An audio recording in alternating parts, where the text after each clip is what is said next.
So Apple just announced the new 14 and 16-inch MacBook Pros. Building off the performance of last year's models, they've taken the M1 chip and supercharged them. In their presentation, I think Apple did a pretty good job at really hyping up their product. They actually provided a lot of graphs, and for the first time this year, as far as I know, they actually show what they're comparing their products to. You know, they're always saying it's 50% faster than the leading whatever. This time we actually know what they're comparing it to. Dave 2D actually did a really great video talking about the computers that they're comparing it to, the graphics cards and the processors that are in them, and where he thinks in reality they're gonna kind of stack up. I'm gonna do something a little bit different. I'm gonna give you my perspective as a PC user, as someone who has never really loved Macs, who's never really owned a Mac. I'm being very realistic, sharing my experience as a Windows user and telling you why I think it's going to be exciting to go to Mac for the first time, like how this is the first product that really got me thinking, I think this could be a great replacement for my workflow. I'm willing to leave the ecosystem that I know that I love for the most part and try this new product, this new ecosystem, but there are a couple limitations that I'm encountering now, a couple bottlenecks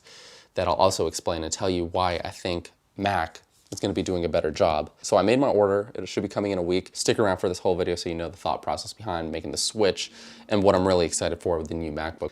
This is the Asus G14. I've been using it for the past year as my main laptop, my only laptop, and my only PC. With this laptop, it was really the first desktop replacement I could actually rely on for all my tasks. And it's been great for the most part. It has the AMD Ryzen 4900 and it also has the mobile version of the GTX 2060. And right now I'm running Windows 11. And so I've been primarily using this for video editing, some lighter 3D modeling, as well as gaming. It's one device that can do all those tasks relatively well. And this is where I think I'm going to be providing a really interesting perspective and why I'm starting to see the benefit of switching to Mac. And even before that, iPads and iPhones are kind of a new thing for me too. It's only been a couple of years that I've been really using them. And since using them, like a lot of other people, I've kind of fallen in love with the ecosystem, the ease of use with using their products, and the fact that everything works together really well. I have their Apple Watch, it syncs with my phone, it syncs with my iPad.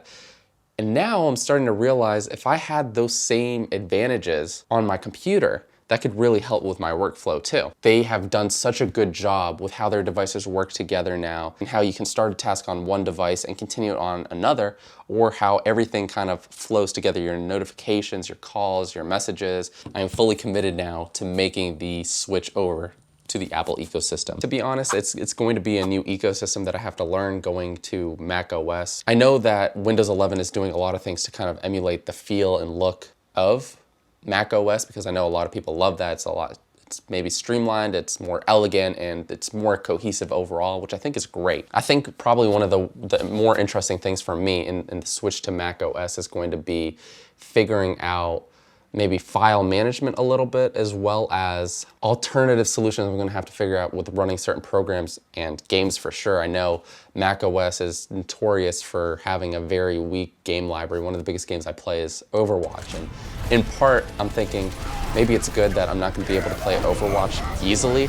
Maybe I won't wanna play it as much, even though I think it's gonna be quite capable of running it. I think as someone who just wants to crank out projects efficiently without running into problems that I have with this, the new MacBook that I'm getting is gonna help with that a lot. So one last thing, before I tell you about the G14 and what it's been good at, and then the issues that have ultimately helped me decide to get or switch to the Mac, let's go over the Mac that I got. Again, I don't wanna bore you with specs and telling you about how the M1 Pro and the M1 Max are this much better than the previous M1. A lot of people have already talked about the tech specs. Let me just briefly tell you what MacBook I got and why. So I decided to go for the 14-inch because it's a similar size and form factor to what I'm used to. It's about the same weight, and I love the ability to basically put this in any bag very easily. The 16-inch is just a little bit too wide and a little bit too heavy for the kind of traveling that I like to do. Now, speccing them up side by side the exact same, there's only really a $200 difference between the two, so if you want a bigger laptop, that's what you should go with. One thing you'll notice is that the 14-inch only comes with a 96-watt charger versus the 16-inch comes with a 140-watt charger. So that 44-watt difference, somewhat significant. And is it just because the 16-inch has a larger 100-watt battery compared to the 14-inch. I think a lot of people have been speculating that maybe the 16-inch, because it's larger, has better thermal cooling. Maybe it's going to be able to reach or sustain higher clock speeds. That's a possibility, so there is a chance, and I wouldn't be too surprised if the 16-inch actually gave you better performance. So I made my order about 10 minutes after the presentation, and it would have been even sooner if their site wasn't bogged down and crashing like it was, because everyone was trying to put in their orders. So to really take advantage of these new processors and to really milk out all the performance that I can really get out of them, I went with the 14-inch with the M1 Max processor, the 10-core CPU with the 32-core GPU. So that right there is a $400 bump, and by default with that, you're automatically bumped up to 32 gigabytes of unified memory. I think before they gave you the option for a 512 gigabyte SSD. Now it looks like the base storage option is 1 terabyte, which is what I got. And really the only thing that I could upgrade aside from that was the RAM to 64 gigabytes, which I don't really think I'm gonna ever need for my kind of workflow. Again, talking about those efficiencies, the apps and programs aren't going to need as much compared to what Windows needs. It's not going to be as resource intensive. And because it can be shared among the GPU, that's going to be crazy. So that's already about $3,300. That's crazy, that's insane. That's going to be the most expensive laptop or computer I've ever bought. And without a doubt, that's really overkill for a lot of people and possibly even me. But because this is the main tool that I use to create my videos aside from my cameras, which have been working flawlessly, I have already been experiencing bottlenecks with this high-end machine, which I am hoping to overcome with this new one. I've heard great things about the M1 processor on even the base MacBook from last year. It's just able to scrub through 4K content, even really compressed file formats really well compared to these. Apple is definitely onto something. The fact that they are creating their processors in-house, the fact that they are creating the software in-house, they know how to take advantage of both of those and to get the most performance out of everything, to ensure that everything runs as smoothly as possible. And software publishers, whether it's Adobe, DaVinci, they don't have to tweak their software to work for an Intel version, an AMD version with integrated graphics, an AMD version with dedicated graphics. And on top of that, you have a completely different brand making the software. And I think even if on a spec sheet, they're better in a lot of ways compared to a MacBook, because they don't have that unity of being built by the same brand or company, they can never be as efficient and take full advantage of each of their parts. The MacBook, let's pretend this is the MacBook, it's an Apple CPU, it's an Apple GPU, all in one. So even just in that, it's so much more efficient. That's a big thing. You don't have two different chips that need to communicate and share information with each other. It's just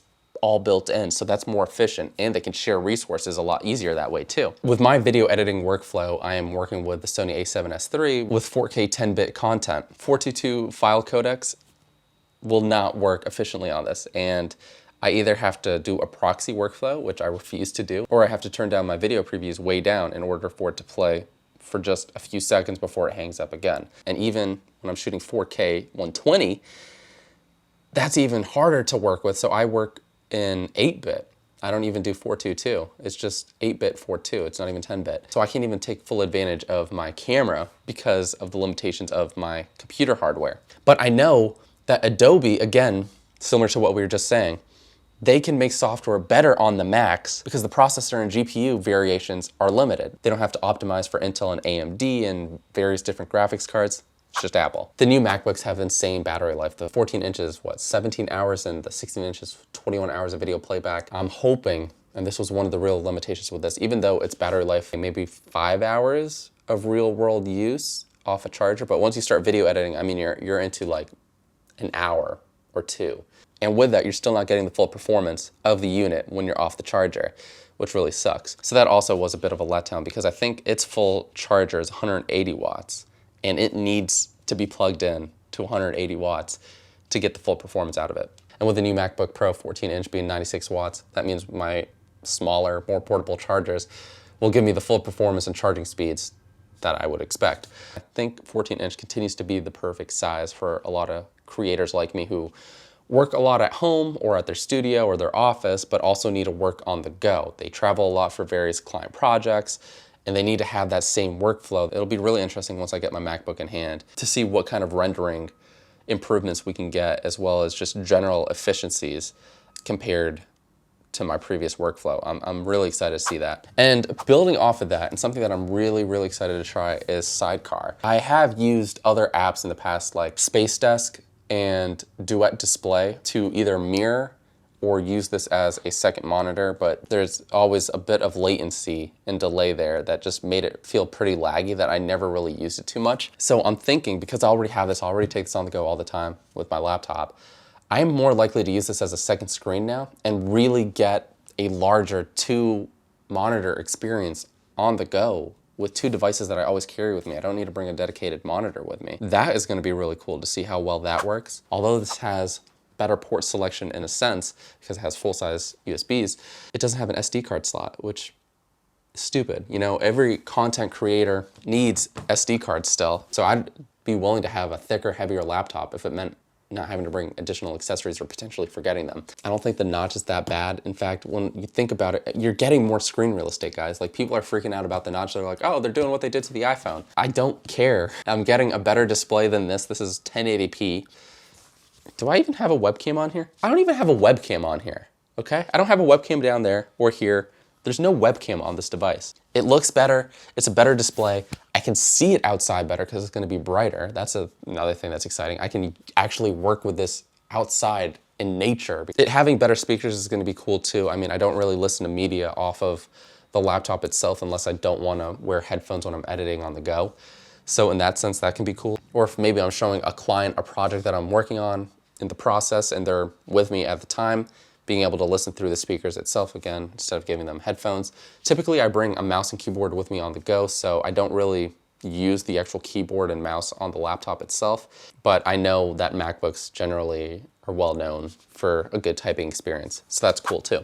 That's about it. That gives you an understanding as me as a Windows fanboy, as someone who's used Windows his whole life, who's never, not only not really tried, but in the times that I have used Mac, I've never been a fan of it, and I've never really bothered trying to make the switch or trying to learn that ecosystem. In addition to that monetary investment with the switch, I'm also willing to make time to invest in learning the ecosystem to really take advantage of all the new features that they offer there too. So there you have it. That's why I've spent $3,300 to make the switch to the new MacBook Pro 14-inch. So beyond this initial background and thought process video that I'm making right now, I'll be making a lot more content on it and giving you periodic updates with my experience switching over to it and the things I like about it, the things I know I'm probably gonna dislike about it, as well as some tips and tricks that I've found out to make that experience much more seamless. So if you made it this far into the video, thanks for watching. A lot of content coming out on the new MacBook when it comes. And of course, like I said, and something that I think a lot of people are gonna be really interested in is that adjustment process. And do I think it was worth not just the money that I put into the laptop, but the whole switching over and leaving Windows behind? Do I have any regrets? We'll find out. Until the next one, guys, I'll catch you later.